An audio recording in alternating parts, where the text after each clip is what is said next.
Okay, so hello everyone. So we are going to discuss about binary trees here.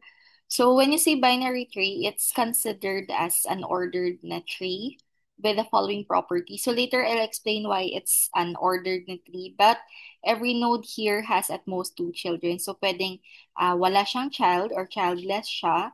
It could have one child lang or a maximum of two children. So each na child node is labeled as being either a left child or a right child. So, as we have mentioned earlier, pwede siyang one child lang, right? So, pwede na nasa left siya or nasa right child, or nasa right lang siya, okay? And we also mentioned that it's an ordered tree because ang left child always precedes a right child in the order of children of a node, okay? And here's an example of a binary tree. So, we have my cat's decision making tree. Okay, the root node here is that for me, and it has two children or two branches, yes at saka no. And then each na the yes and the no na nodes will has one have one child. It for yes it's I don't want it, and then for no it's that's for it. Okay, so these are some examples of binary trees. So it could be a null, meaning wala siyang nodes wala siyang kahit isang node. So it's a null binary tree. And then we only have one node, and this node is childless, as you can see. And then these are also other examples wherein each of these nodes has either left child o tsaka right child lang. Ito naman, this is also an example of a binary tree wherein each of the internal nodes A and B have one child lang. So A, isa lang yung child niya, which is B, at saka B has one left child, which is D. So this, on the other hand, is we can say a full na binary tree kasi if we look at every internal node that we have, A, B, at saka C, they all have two children. Okay? Yeah. And then let's move to this another definition, which is a full binary tree. So, what is a full binary tree?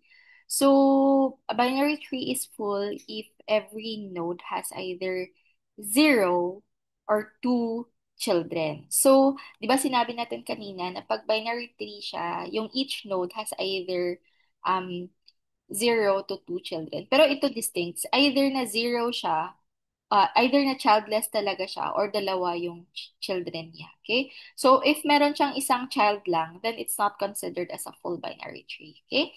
So, if we look at this one, yung mga internal nodes natin dito ay A, B, at saka C. And kung titingnan, si A meron siyang dalawang children na si B and C, and B has two children, D and E, and C has two children, F and then G. Okay? And if we look at the other tree, A has two children, B and C. B doesn't have any children, and has two children, F and then G. Okay? So, suppose na si B na to, nilagyan natin siya ng one left child. So, mako-consider pa ba natin siya as a full binary tree? No, not anymore. Kasi, as we have mentioned here, every node ay either childless or dalawa yung children. Okay? So, what about a complete binary tree? So, a complete binary tree is a binary tree in which na all of the levels are completely filled except possibly the last one. Okay? So, all of the levels are completely filled except possibly the last one. So, as you can see, the last level here is not filled up. So, eto, si B, meron siyang children na DE, pero si C, left, isa lang yung child niya, which is the F, na nasa left. Okay? So, at saka, another property here is that all of the leaf elements must lean towards the left. So, if we are filling the nodes here, we will always start from the left. So, for example, itong si F, i-change natin yung orientation ni F wherein na magiging right child siya ni C. Then if that happens, it will no longer be considered as a complete binary tree. Kasi nga, we have mentioned here that filled siya from the left at saka meron siyang gap in between E, in between the E at saka F. Kumbaga walang left child si C here. And this, on the other hand, is valid. Okay? So the last leaf element might not have a right sibling. For example, yeah, might not have a right sibling as you can see here. And a complete binary tree doesn't have to be a full binary tree. Kasi nga, sa full binary tree, it's either zero or two children. Pero dito, in this specific na example, si C, isa lang yung child niya, which is F. So it's a complete tree, but not a full binary tree. Okay. And then, what about this example? This is also not a complete binary tree. Ano yung property na binabiolate niya? So kung titingnan, 'di ba sabi natin kanina, all of the levels are completely filled except possibly the lowest one. Okay? So, last level lang naman, correct. Correct na yung last level. Meron kang mga, children na hindi na fill. Okay? So, pero kung titingnan, meron kang, hindi siya filled from the left. So, si B, meron siyang, wala siyang right child here. Pero si C, meron siyang F at saka E na children. So, hindi siya filled from the left. Okay? So, all of the leaf elements must lean towards the left then. So, yeah, it's violated. Okay, and then what about this one?